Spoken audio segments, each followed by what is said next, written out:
নমস্কার,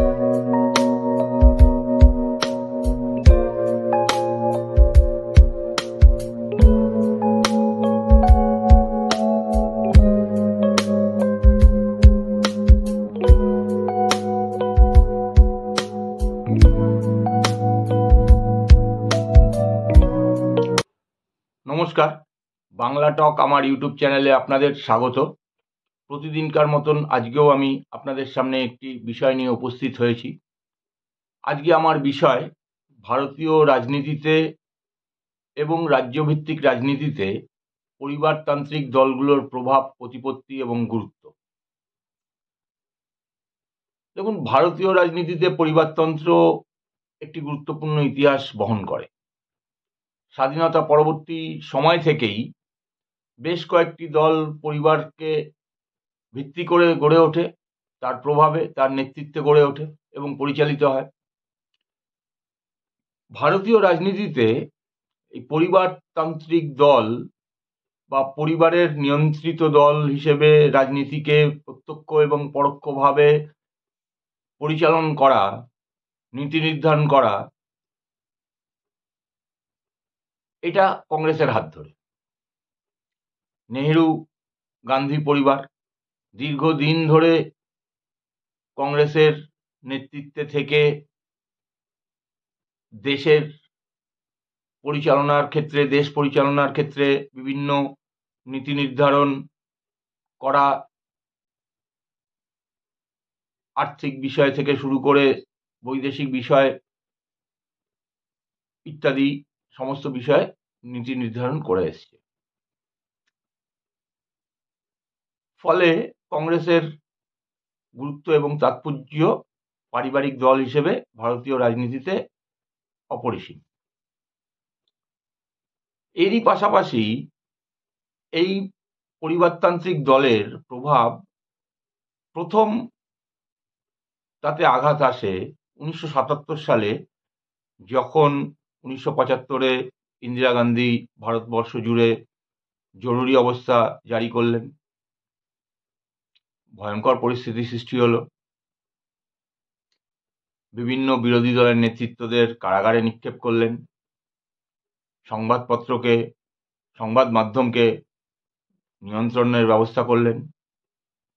করলেন, যার ফলে সারা ভারত জুড়ে একটা জনরোষ তৈরি হয়েছিল এবং এই জনরোষের ফলশ্রুতিতেই 1977 সালে কংগ্রেসের থেকে একটি অংশ ভেঙে এসে তৎকালীন জনসংঘ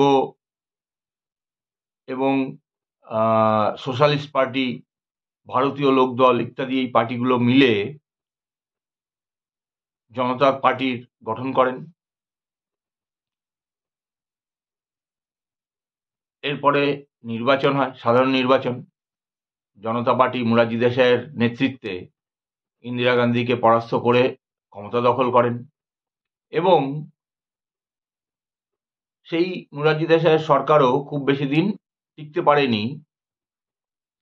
1977 থেকে 1979 সাল পর্যন্ত সরকার চালানোর পরে বিভিন্ন ইস্যুতে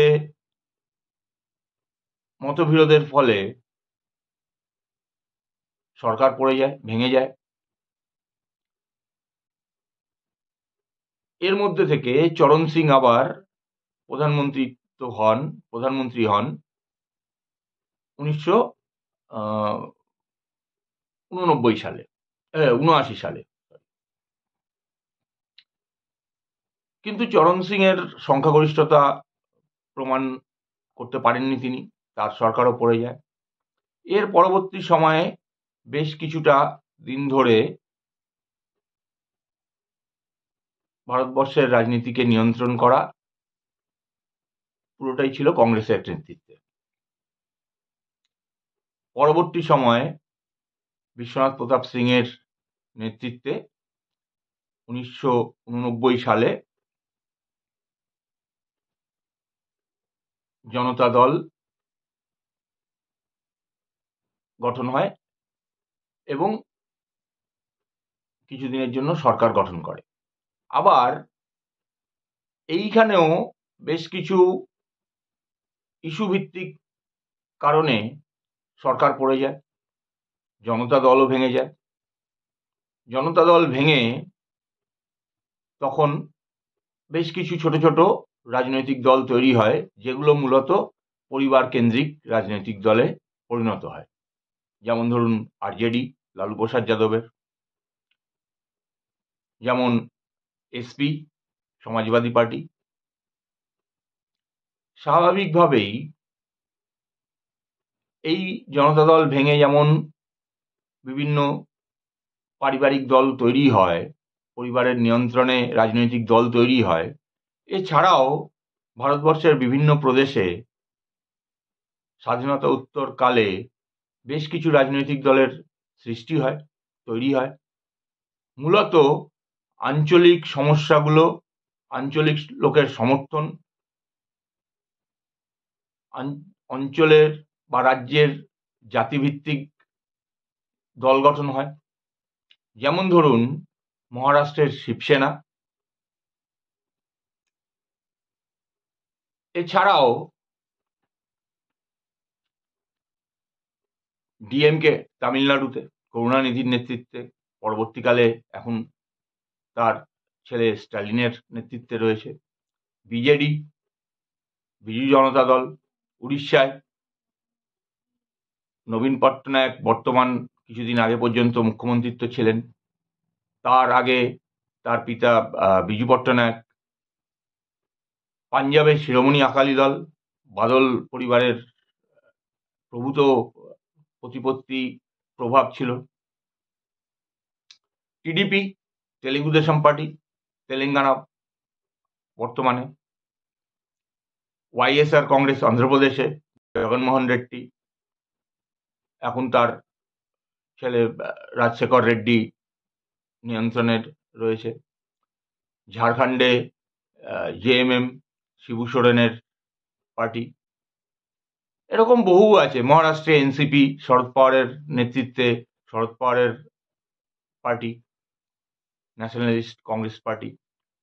জম্মু কাশ্মীরে ন্যাশনাল কনফারেন্স, ওমর আবদুল্লাহ, শেখ আবদুল্লাহ, ওমর আবদুল্লাহ, এখন Farooq Abdullah. PDP, Peoples Democratic Party, Mufti Mohammad Sayeed, বর্তমানে মেহবুবা সঈদ। এরকম বহু পার্টি বিভিন্ন জায়গায় তৈরি হয়, পরিবার কেন্দ্রিক, পরিবার নেতৃত্বে তৈরি হয়। এখন বেশ কিছুদিন এই পরিবারতান্ত্রিক পার্টিগুলো, দলগুলো রাজনীতিকে, বিভিন্ন রাজ্যের এবং কিছু কিছু ক্ষেত্রে জাতীয় পর্যায়ের রাজনীতিকে প্রভাবিত করলেও ধীরে ধীরে বর্তমান সময়ে যেটা দেখা যাচ্ছে, বর্তমানে বেশ কিছু জায়গার নির্বাচনের ফল বেরোনোর পরে যেটা দেখা যাচ্ছে, সেটাতে কিন্তু এই পারিবারিক রাজনৈতিক প্রভাবিত দলগুলোর প্রভাব আস্তে আস্তে জনমানসে কমছে। দেখুন, এর একদিকে যেমন সুবিধা আছে, সুবিধা ছিল, অসুবিধাও আছে। যেমন ধরুন, এই আঞ্চলিক পরিবার ভিত্তিক দলগুলো থাকার ফলে জাতীয় রাজনীতির ক্ষেত্রে বা বৃহৎ দলগুলোর ক্ষেত্রে এককভাবে নীতি নির্ধারণ করা, কর কাঠামো বিন্যাস ইত্যাদির ক্ষেত্রে স্বেচ্ছাচারিতা করার সুযোগ কম ছিল। আবার একই দিকে যেমন এই দিকটা ছিল, অপরদিকে জাতীয় রাজনীতির ক্ষেত্রে সারা ভারত জুড়ে, সারা দেশ জুড়ে একইভাবে বিভিন্ন রাজ্য এবং কেন্দ্রীয় সরকারগুলোর মধ্যে একটা দ্বিধাদ্বন্দ্ব লেগেই আজ থাকে, আমরা দেখতে পাই। সেটা বিভিন্ন বিষয়, কর কাঠামো তৈরি, কিভাবে বন্টন হবে কর কাঠামো কেন্দ্র এবং রাজ্যের মধ্যে, বিভিন্ন প্রকল্প রূপায়ণের ক্ষেত্রে, বিভিন্ন রকম নীতি নির্ধারণের ক্ষেত্রে, বিশেষ করে দেশের বাণিজ্য নীতি, বৈদেশিক নীতি ইত্যাদি ইত্যাদি বিভিন্ন নীতি রূপায়ণের ক্ষেত্রে একটা বাধার সম্মুখীন হতে হয় সারা দেশ জুড়ে একই নীতির প্রণয়নের ক্ষেত্রে। স্বাভাবিকভাবেই ধীরে ধীরে বিভিন্ন রাজ্যগুলোতে এই পারিবারিক দলগুলোর, পরিবার প্রভাবিত দলগুলোর প্রভাব কমতে থাকে। কারণ যেটা আমার মনে হয়, পারিবারিক দলগুলো অঞ্চল রাজ্যভিত্তিক স্থানীয় সুযোগ সুবিধা অসুবিধা নিয়ে রাজনীতি করে তাদের শক্তি বৃদ্ধি করে, কিন্তু সামগ্রিকভাবে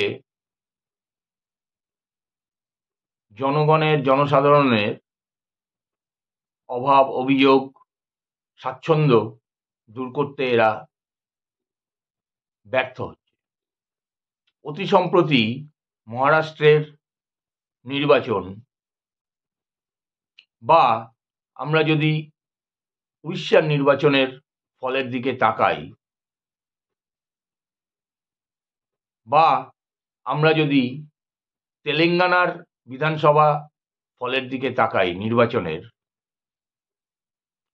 তাহলে এটা আমাদের বুঝতে অসুবিধা হয় না যে ভারতবর্ষের রাজনীতিতে এই ব্যক্তি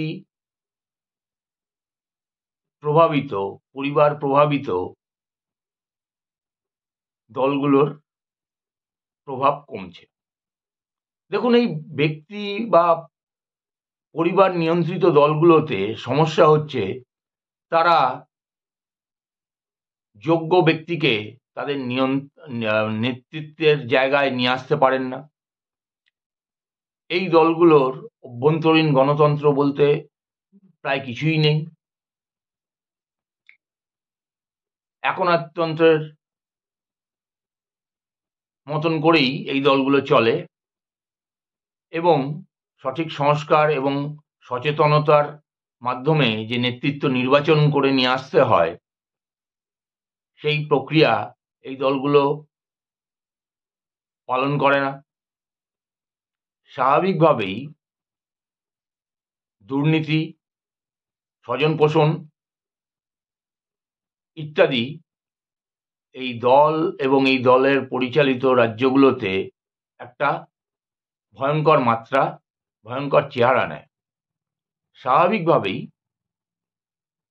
রাজ্য এবং দেশের রাজনীতিতে এর একটা প্রভাব পড়ে,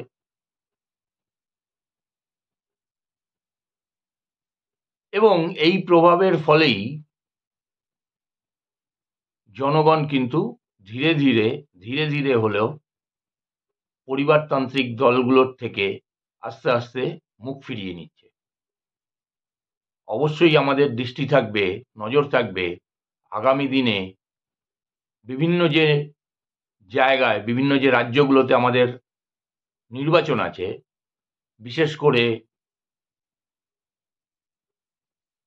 পাঞ্জাব, দিল্লি, বিহার এবং 2026-এ পশ্চিমবঙ্গ। কারণ পশ্চিমবঙ্গে আমরাও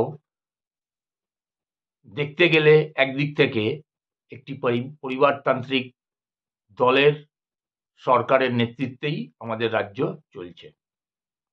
ফলে এই সমস্ত রাজ্যগুলোতে নির্বাচনে পরিবারতান্ত্রিক দলগুলো কতটা ভালো ফলাফল করতে পারে, নাকি আদৌ এরা নির্বাচনে নিজেদের দাগ, রাজনৈতিক দাগ রাখতে ব্যর্থ হয়, সেদিকে আমাদের অবশ্যই নজর থাকবে। আপনারা আপনাদের সুচিন্তিত মতামত অবশ্যই আমার ভিডিওর কমেন্ট বক্সে লিখে জানান। ভিডিওটি ভালো লাগলে লাইক করুন, শেয়ার করুন, করে ছড়িয়ে দিন। আজ এখানেই শেষ করছি। ধন্যবাদ, নমস্কার।